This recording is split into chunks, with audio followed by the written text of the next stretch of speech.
Que bom que ela sabe. Intestino grueso. Que bom que ela sabe. ¿Cuál era la función específica del hígado? Absorción. Bueno, primera diferencia con el intestino grueso. El intestino grueso no va a tener una función de absorber necesariamente. Entonces, estas estructuras no existen a nivel del intestino grueso. La función del intestino grueso es más de secretar. ¿Por qué? En el intestino delgado ya se absorbió toda la cantidad de nutrientes necesarios y luego queda lo que el cuerpo ya no necesita. ¿Me entiendes? Luego queda ya el inicio de lo que va a ser la formación de la materia fecal. Entonces, el intestino grueso lo que empieza a hacer es secretar ciertos componentes, secretar mucina, para que la materia fecal que va quedando vaya siendo enviada, vaya deslizando y pueda ser exteriorizada. Entonces, lo primero que tenemos que saber es que el intestino grueso ya no va a tener microvellosidades. El epitelio va a ser cilíndrico, simple, microvellosidades le sacan y queda con muchas células caliciformes. Ahí las células caliciformes se van a encargar de producir mucina que va a recuperar la materia fecal. ¿Sí? Anatómicamente, ya habrán estudiado que el intestino grueso tiene porciones, ciego, ¿verdad? Colon, ascendente, transverso, descendente, sigmoides, recto y canal anal. Vamos a estudiar el intestino como un todo y luego les voy a dar ciertas particularidades. El intestino grueso entonces va a tener una función de absorción, pero de agua. Ya lo último que se puede llegar a absorber de lo que resta de los nutrientes, ¿sí? Y la eliminación mediante el moco que es producido por las células caliciformes. Macroscópicamente habrán estudiado, ¿sí?, que tienen austras, que tienen tenias y demás. Aquí, dentro del corte del intestino grueso, vamos a tener las mismas capas: mucosa, submucosa, una muscular bien gruesa e importante y una serosa. Aquí, por ejemplo, dentro de lo que es la mucosa, submucosa, muscular, el engrosamiento de la muscular es la que forma generalmente la tenia. Vamos a ir viendo. Bueno, primero, mucosa. No hay mucho que decir aquí. Dentro de la mucosa vamos a tener el epitelio, las criptas de Lieberkühn, que yo ya les presenté en el intestino delgado, siguen presentes en el intestino grueso y son muy abundantes. ¿Ven? Esta es una cripta. Aquí hay otra, aquí hay otra, aquí hay otra. ¿Sí? Son glándulas tubulares simples. Se las considera de esa manera. Criptas de Lieberkühn. ¿Sí? El borde del cepillo es más bajo, prácticamente no se considera de que hay microvellosidades aquí. ¿Sí? Lo que abundan son las células caliciformes dentro del epitelio. Las células que yo les presenté en el intestino delgado son 6 prácticamente, están también presentes, también se mencionan, excepto la célula de Paneth, que yo les dije que estaba solamente en el intestino delgado. El resto seguimos encontrando en el intestino grueso: caliciformes, células cilíndricas, las células M, las células madre, están todas presentes menos la de Paneth. Esta sería la superficie con el microscopio electrónico. Las criptas, cada entrada es una cripta. Nosotros estamos viendo la superficie por encima. Esta es una cripta. ¿Ven? Aquí, aquí, aquí. Muchísimas glándulas tienen. Esta es la lámina propia. Y aquí ya es la submucosa. Esta sería la representación de la cripta. Y dentro de la cripta las células que ya mencionamos el día de hoy. Pero lo que más abunda es ¿qué? ¿Qué es lo que da para ver aquí? Muchísimo. Caliciformes. Dentro de la lámina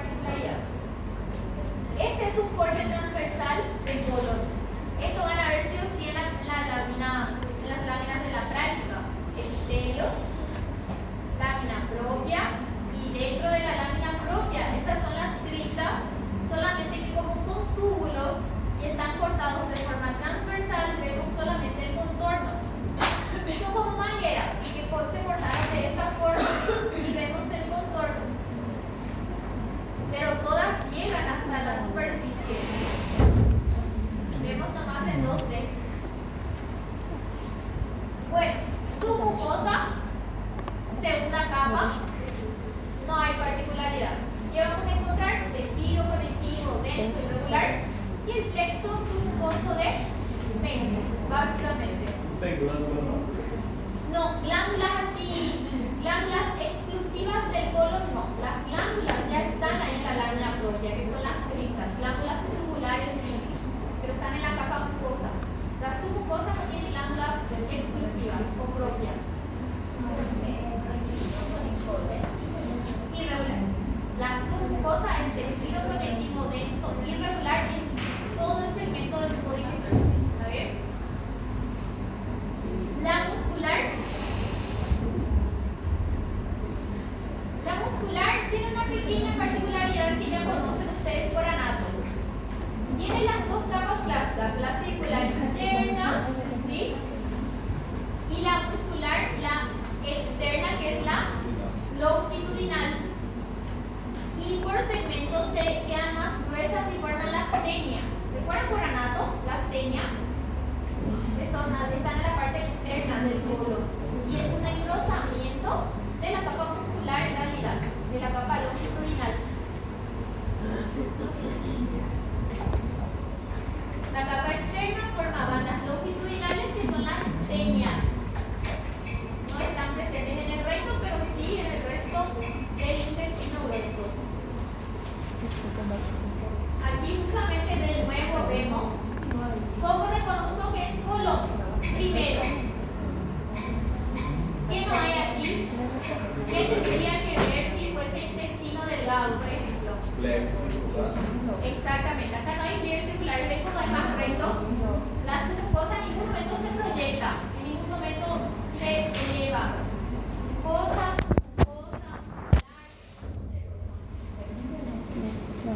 Engrosamiento de la muscular externa forma ¿qué? Esta es una teña. Esta es la capa muscular. Y aquí en el medio está el plexo mientérico de Auerbach. Esta capa es el tejido conectivo denso irregular, entonces es la submucosa. Es que tiene muchas láminas en esta clase, por eso voy pasando. Van a ver ustedes en la parte práctica también. Capa muscular, plexo mientérico de Auerbach. Se puede marcar como diagnóstico de estructura. Acá hay una soma neuronal, citoplasma, núcleo o yugorulla. ¿Recuerdan más o menos? ¿Sí? Se puede preguntar acá diagnóstico de capa independiente al órgano de capa muscular. Y diagnóstico de estructura, si está dentro de la capa muscular y veo somas neuronales, es plexo de Auerbach, plexo mientérico de Auerbach. Y la serosa va a contener mesotelio y forma los apéndices epiploicos. Eso también ya habrán estudiado en anatomía, ¿verdad? Sí. Apéndices epiploicos son formaciones de la serosa.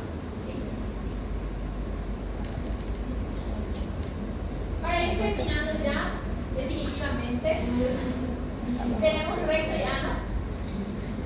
Recto y ano, que básicamente ya sería la terminación del intestino grueso. ¿Sí? El recto, acá lo interesante para histología es que hay una transición de epitelios. El recto tiene el epitelio del colon que estamos mencionando hasta ahora, cilíndrico simple con células caliciformes, y cuando empieza el canal anal, ¿sí?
ser plano, estratificado.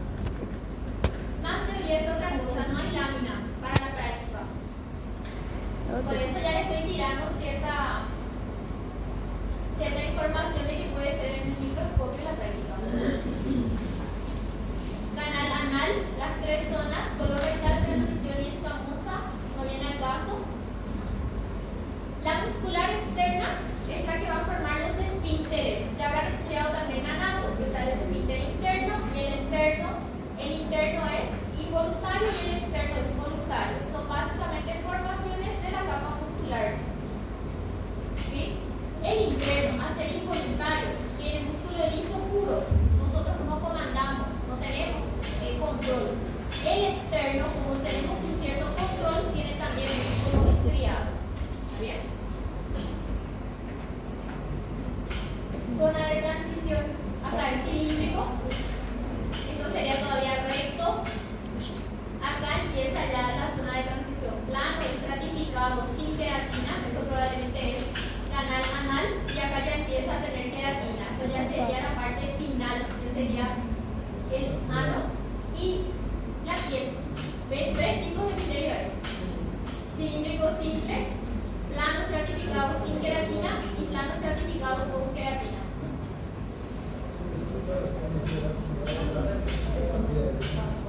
¿Cómo? Sí, esto ya es la parte final, la transición del canal anal, ¿sí? El ano y la piel sería. Sí, la que tiene queratina ya es la piel. Esta sería la parte externa. Apéndice. Solamente vamos a acotar dentro de todo. Apéndice es intestino grueso. Solamente que se considera un órgano aparte porque tiene, aparte de todo lo que mencioné, tiene un poquito más de tejido linfoide. Muchos se preguntan, y la vez pasada hablamos del apéndice, dijimos, ¿pero para qué sirve el apéndice? ¿Para tener apendicitis nada más? No, ¿verdad? Pasa que se complica porque la luz es muy pequeña. Entonces la luz se obstruye y se inflama. Pero aporta un poquitito para nuestra inmunidad. ¿De qué manera? Acá estaría el apéndice vermiforme, vermis de verme, ¿sí? Forme de forma de vermis, caso. Es una prolongación pequeña a partir del ciego. Vamos a ver un corte transversal para que entiendan. Miren un poco por qué se caracteriza el apéndice fecal. El epitelio es el mismo epitelio del intestino grueso, cilíndrico simple con células caliciformes. La lámina propia contiene tejido linfoide en forma de nódulos y está lleno de eso el apéndice vermiforme. ¿Se acuerdan que hablamos de esto? Tejido linfoide nodular, tejido linfoide difuso.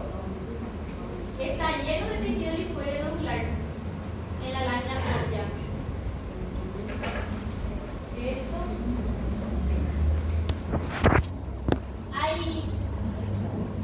Hay ciertos eventos. La apendicitis generalmente se produce cuando hay un fecalito, parte de la materia fecal, que ingresa en la luz y ocluye o libera la luz del apéndice y genera todo lo que ya conocemos, toda la inflamación del apéndice que tiene que ser retirado. Sí. Pero a veces, cuando hay demasiada infección / inflamación, hace también con que este tejido linfoide sea grande, se hipertrofie y eso también puede ocluir la luz del apéndice. ¿Me entiendes? Porque la luz es tan pequeña, si esto aumenta de tamaño, la luz también se oblitera y también se puede generar una apendicitis consecuente. También hay esa posibilidad. Histológicamente es básicamente eso, la presencia de nódulos linfoides abundantes dentro de su lámina propia. Aquí tenemos un corte transversal, esto es el epitelio, ¿verdad? Y dentro de la lámina propia mucho tejido linfoide en forma de nódulos. Eso es lo que le caracteriza al apéndice fecal. La submucosa es igual al intestino grueso, la muscular es totalmente igual a todo lo que les presenté. Aquí tenemos una comparación, una figura comparativa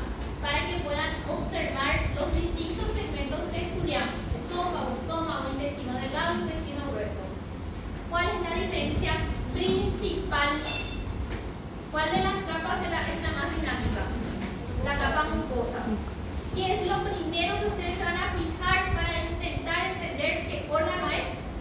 El epitelio. Miren un poco, epitelio del esófago, ¿cuál era? Plano, estratificado, no queratinizado. Epitelio del estómago, cilíndrico, simple, ¿verdad? Epitelio del intestino delgado, cilíndrico, simple, con microvelocidades y células caliciformes. Epitelio del intestino grueso, cilíndrico, simple, con células caliciformes.